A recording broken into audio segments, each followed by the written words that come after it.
Well, dear students of BCom final year and MCom final year, for both we today start the new topics of indirect tax, that is the computation of input tax credit and output tax payable. As far as concerned the BCom final student, please keep in your mind that this topic is in the syllabus in unit 2. While as it may be not seeable in the blackboard, whiteboard also, but for MCom it is in unit 1 and for BCom final it is in unit 2. And thus there is a simple instructions, computation of input tax credit and output tax payable by a single traders only. Therefore no multi traders will be here. For example कोई एक व्यक्ति रहेगा जो trade करेगा तो दो ही चीज करेगा, या तो गुड्स परचेस करेगा या तो गुड्स को सोल्ड करेगा, बिकॉज वो अल्टीमेट कस्टमर नहीं है, वो ट्रेडर्स है. So to sell the good first he will purchase और produce something and then will sold. So as far as concern this topic, जहां तक इस टॉपिक का संबंध है बड़ा आसान है. आपको जो न्यूमेरिकल प्रॉब्लम दिए रहेंगे उसमें इंफॉर्मेशन दी रहेगी कि फॉर एग्जांपल नवनीत ट्रेडर्स ये वर्धा का रहने वाला है और इसने नागपुर से 5 लाख की वस्तु 5% जीएसटी पर खरीदा. ट्रेडर्स वही रहेगा, बदलेगा नहीं. बार बार बोल रहा हूं, यूनिट 2 में या BCom final unit 2, MCom part 1 unit 1, input tax credit we have to compute for a single person only. Therefore whatever it may be the transaction may be differ, but transaction will be made by a single person. Here it is, ये मान के चलो आप कि Navneet traders एक वर्धा का व्यापारी है और उसने 5 लाख की वस्तु 5% जीएसटी से नागपुर से खरीदा है, 6 लाख की वस्तु 12% जीएसटी पर बिहार से खरीदा है, 10 लाख की वस्तु भंडारा से 18% जीएसटी पर खरीदा है और 10 लाख की वस्तु उसने 28% जीएसटी पर पंजाब से खरीदा है. आपको ना समझी ना हो इसलिए जानबूझ करके मैं पहला प्रॉब्लम इस प्रकार का दे रहा हूं कि इसमें ट्रांजैक्शन भी कवर हो रहा है. आपको सीजीएसटी, एसजीएसटी, यूटीजीएसटी और आईजीएसटी का मीनिंग भी समझेगा, कंप्यूटेशन भी समझेगा. And simultaneously in our country there are only 4 rates are available for GST, that is here the 5%, 12%, 18% and 28%. इस परसेंटेज को छोड़कर कोई भी दूसरे प्रकार का जीएसटी का रेट फिलहाल अपने इंडिया में डोमेस्टिक गुड्स एंड सर्विसेज के लिए नहीं. अब इसको कैलकुलेट कैसे करते हैं, तो जो आपको न्यूमेरिकल प्रॉब्लम रहेगा उसमें वो नवनीत ट्रेडर्स के परचेज भी दिए रहेंगे, सेल भी दिए रहेंगे, बट आपको इनपुट टैक्स क्रेडिट का कैलकुलेशन अलग करना है जो कि on the basis of purchases होगा. When we will compute the input tax credit we will not consider the sale transaction. And whenever we will calculate output tax payable, that time the transaction will consider only on sales. That time no purchase will be considered. Therefore बहुत ही छोटे में समझना है तो इसको बोला जाता है कि इनपुट टैक्स क्रेडिट परचेसेस के ऊपर में कैलकुलेट किया जाता है जो कि परचेसर के द्वारा पेड किया जाता है, जबकि आउटपुट टैक्स पेएबल जो होता है, हियर इस मैंने रॉन्ग हो गया, ये आउटपुट टैक्स क्रेडिट नहीं, आउटपुट टैक्स पेएबल है. यहां 2 बात होती है. इनपुट टैक्स क्रेडिट मतलब जीएसटी का टैक्स जो मेरा जमा है. तो साइमल्टेनियसली जब कोई व्यापारी वस्तुओं को खरीदता है तो खरीदते समय जिससे खरीदा है उसको पैसे देगा, पैसे देते समय उसको वो जीएसटी भी दे देता है. तो ये जीएसटी टेक्निकली व्यापारी के तरफ से एडवांस में दी गई जीएसटी है, क्योंकि इसने तो खरीदा है, लेकिन खरीदा काय के लिए है, बेचने के लिए, इसीलिए इसके लिए ये इनपुट टैक्स क्रेडिट है.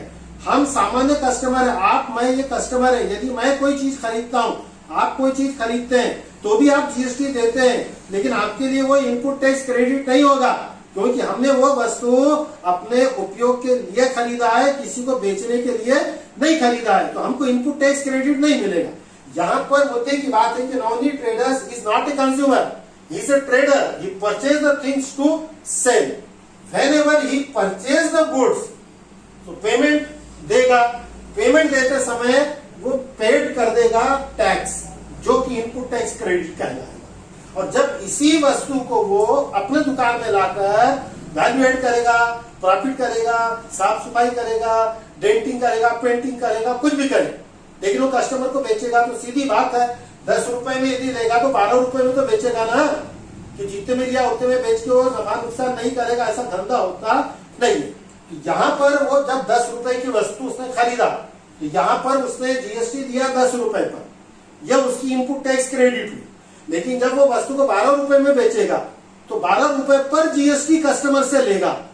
ये कस्टमर से जो उसने जीएसटी लिया है, ये जीएसटी उसकी अपनी नहीं है, ये जीएसटी उसको गवर्नमेंट के खाते में जमा करनी पड़ेगी, इसीलिए कहलाती है आउटपुट टैक्स पेड। यानी अब सिंपल समझाना है तो the GST paid by purchaser at the time of purchase the goods is input tax credit because this GST is paid by purchaser on the purchase, hence it is deposited in the government account in the name of purchaser as a advance tax. Now अब ये वस्तु उसके पास आ गई, अब वो ए को बेचेगा, B को बेचेगा, सी को बेचेगा, डी को बेचेगा और बेचते समय उनसे जीएसटी कलेक्ट करेगा। Now this GST is not the GST of seller, ये जीएसटी उसे on behalf of customer government के खाते में जमा करनी है। अब जब जमा करनी है तो देखो यहाँ 10 रुपए के ऊपर में उसने मान के चलो 50 पैसा जीएसटी दिया होगा और उसने 12 रुपए में बेचा और मान के चलो कि 1 रुपया जीएसटी कस्टमर से लिया, तो ये 1 रुपया जो कस्टमर से लिया ये उसकी अपनी जीएसटी नहीं है, या गवर्नमेंट को देना पड़ेगा। लेकिन अब वो 1 रुपए नहीं देगा, आप बोले कस्टमर से तो 1 रुपए दिया, ठीक है ना, इसके बदले में उसने ऑलरेडी जब उस वस्तु को परचेज किया तो कितने रुपए जमा किया था, 50 पैसे, तो इसके पास बैलेंस कितना है, 50, उतना ही उसको देना है।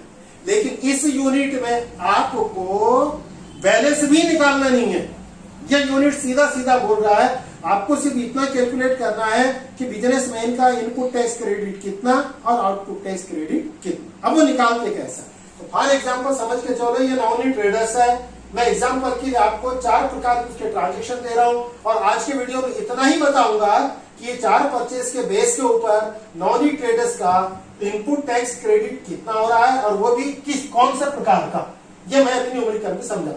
तो आपका हेडिंग रहेगा computation of input tax credit on purchase by Navneet trader, जो मैंने हेडिंग नहीं लिखा, ओके।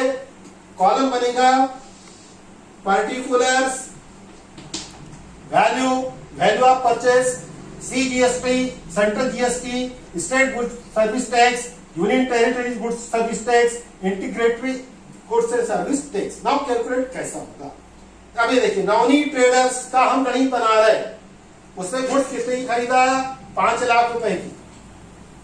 कहां से खरीदा, नागपुर से। ये नवनी ट्रेडर्स रहने वाला कहां का है, वर्धा का। So the purchaser are from Wardha, seller is from Nagpur. Both Wardha and Nagpur are in the same state of Maharashtra. That time UT GST and IGST will not applicable. आपको पहले दिन से सिंपल समझा रहा हूं, maximum problem से video lecture से होते नहीं है, मैं इसकी जेरॉक्स आपको सप्लाई करूंगा व्हाट्सएप पर, बट बेसिक रूल समझ जाओ। When the goods are purchased within the state, यहाँ पर क्या है, वर्धा महाराष्ट्र, नागपुर महाराष्ट्र, खरीदने वाला महाराष्ट्र, बेचने वाला महाराष्ट्र, ट्रांजेक्शन महाराष्ट्र में। जब महाराष्ट्र में ट्रांजेक्शन होते हैं तो वहां पर जो जीएसटी क्रिएट होती है वो सीजीएसटी और एसजीएसटी दोनों होती है, दोनों इक्वल होती है। तो 5 लाख के 5% 25,000, 25,000 का आधा 12,500 CGST, 12,500 SGST, no UT GST, no IGST because goods are purchased in the same state, ठीक है। और जब भी सेम स्टेट में परचेस होगा तो इसका 5 और इसको 5 नहीं, 5% के ऊपर रेट नहीं है, तो पहले टोटल परचेस के 5% निकाल लो, तो 25,000 टोटल जीएसटी हो गया। विद इन स्टेट है इसलिए आधा इधर आधा उधर। Next transaction, Navni traders purchase the goods from Bihar. अब बिहार नवनी ट्रेडर्स कहां का है, सर हमको मालूम नहीं, मैं बार बार बता रहा हूं, आपको याद रखना है। इस गणित में परचेसर बदल नहीं रहा है, वो वर्धा का है, वो महाराष्ट्र का है, पूरे ट्रांजेक्शन उसी के, ठीक है। तो महाराष्ट्र वाले ने खरीदा कहां से? बिहार से। यहाँ पर CGST नहीं लगेगा, SGST नहीं लगेगा, UTGST भी नहीं लगेगा। बड़ा सिंपल मामला, बिकॉज स्टेट चेंज हो गया। तो 6 लाख की वस्तु 12%, 72,000, सीधा सीधा outright GST. In this transaction, Navneet Traders of Wardha purchased goods from Bihar because Bihar is another state than Maharashtra. Therefore, here only IGST will applicable, no other GST will be applicable. And whenever there is no CGST, no SGST, no bifurcation, whole GST will be included in the IGST. Now next, purchase goods by Navneet Traders along with service from Bhandara. Bhandara is in which state? Maharashtra. Navneet Traders is from which state? Maharashtra. Both are the same state. Again, no UTGST, no IGST. But GST will be bifurcated in 50-50. उसका rule है, जो GST with in state हो रही है वो आधी आधी बटेगी। अब यहाँ पर गुड्स कितने किया है? 10 lakhs. 10 lakhs पे रेट ऑफ GST 18%. 18% मीन्स 1,80,000. 1,80,000 का 50% सेंट्रल को जाएगा, 50% स्टेट को जाएगा। ये कंपलसरी है, इसीलिए मैं आपको बोल रहा हूं CGST और SGST का अमाउंट हमेशा इक्वल रहेगा। Next, one transaction 2, 3, 4. Purchase goods by Navneet Traders at the rate of 28% GST from Punjab. Punjab is the other state. Purchaser is from Maharashtra. Again, because the goods are purchased from other state, here no CGST, no SGST और UTGST तो यहाँ लग ही नहीं रहा है। Technically जैसे numerical problem एक दो बार आगे बढ़ेंगे तब मैं आपको बताऊंगा। यहाँ बेसिकली आपको वैल्यू का कॉलम बनाना है CGST, SGST और IGST, क्योंकि परचेसर वर्धा महाराष्ट्र का रहने के कारण यूनियन टेरिटरीज है ही नहीं और इसीलिए यहाँ पर UTGST आएगा नहीं। बट आपको समझाने के लिए मैंने बताया हुआ है कि सपोज यहाँ नवनीत ट्रेडर्स ये चंडीगढ़ का रहा होता तब UTGST आ गया रहता, नहीं आ रहा। अब पंजाब का तो 10 लाख का वस्तु परचेस किया at the rate of 28 GST, so 28 means 2,80,000. All are input because this purchase. At the time of purchase the goods, he paid the GST to the seller. At that time, whatever it may be GST paid by Navneet Traders is an input tax credit. Hope I think so you must understand. Revise बहुत short में करूंगा। Navneet traders Maharashtra का रहने वाला है, 5 लाख की वस्तु महाराष्ट्र से खरीदा। महाराष्ट्र का महाराष्ट्र में ट्रांजेक्शन है, 2 प्रकार की GST साइमल्टेनियसली क्रिएट हो जाएगी। पहले GST 5 लाख के 5% 25,000, बिकॉज ट्रांजेक्शन महाराष्ट्र का महाराष्ट्र में इसलिए आधा ही, हमेशा आधा, सुबह आधा, रात को आधा, दिन को भी आधा, उसमें कोई नियम चेंज नहीं। और जब SGST और CGST है तो दूसरे GST का भी सवाल नहीं होता है, और जब IGST आती है तो ये नहीं रहता, दोनों साथ साथ होते नहीं है, पत्थर की लकीर। Whenever in a transaction there is IGST तो फिर IGST ही होगा, CGST और SGST नहीं रहेगा। ट्रांजेक्शन दूसरा रहेगा, यहाँ पर ट्रांजेक्शन दूसरा है। ये रहेगा परचेस फ्रॉम बिहार, वस्तु 6 लाख, 12%, 72,000 बिहार से परचेस किया है, परचेस करने वाला वर्धा का है, इसीलिए IGST हो गया। फिर वर्धा वाले ने, भंडारा मतलब महाराष्ट्र वाले ने महाराष्ट्र से खरीदा, अगेन यहां पर ये देखिए नहीं आया और जो GST निकली वो आधी बढ़ गई। फिर चौथा transaction purchase goods from Punjab, other state है, ये हो गया। लास्ट में जाकर के आपको सिर्फ GST की टोटल करनी है और उसका नाम आपको देना है total input tax credit. Simple calculation है, आउटपुट टैक्स का भी ऐसे ही रहने वाला, फर्क कितना रहेगा, वो सेल्स पर रहेगा, रूल्स यही रहेंगे, वो मैं नेक्स्ट वीडियो लेक्चर में बताऊंगा। आज मैंने आपको इनपुट का बताया, तो टोटल करेंगे 90 और 12 1,02,500। ये देखिए, ये इसकी विशेषता है, the total of CGST and SGST will be always equal. ये डिफरेंट हो ही नहीं सकती।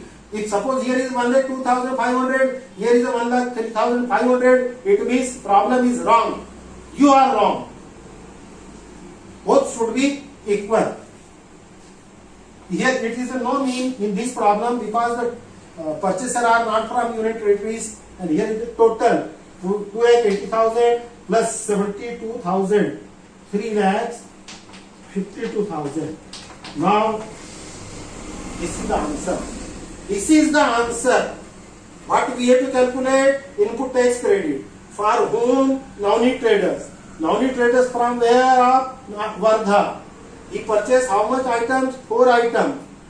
Number 1 and number 3 items from Maharashtra. Number 2, number 4 items from other state. When he purchased the goods from same state, therefore CGST, CGST, SGST, SGST. When he purchased the goods from other state, that time IGST, IGST. We make the final total, and that will be called total input tax credit. It's enough today's lecture. You must understood. 3 बातों को याद रखो। Purchase करते समय जो GST दी जाएगी वो input tax credit है, और एक व्यापारी जब वस्तु को परचेस करेगा तब हर बार टैक्स देगा। सिर्फ देखना इतना है कि उसने गुड्स खरीदा कहां से, अपने ही राज्य से खरीदा है तो पहले टोटल जीएसटी निकाल दो, आधी आधी दोनों में बांट दो, और यदि दूसरे राज्य से खरीदा है तो जीएसटी कैलकुलेट करो, बट बंटवारा मत करो, पूरी आईजीएसटी में लिख दो, मामला खत्म, कुछ भी तो नहीं है।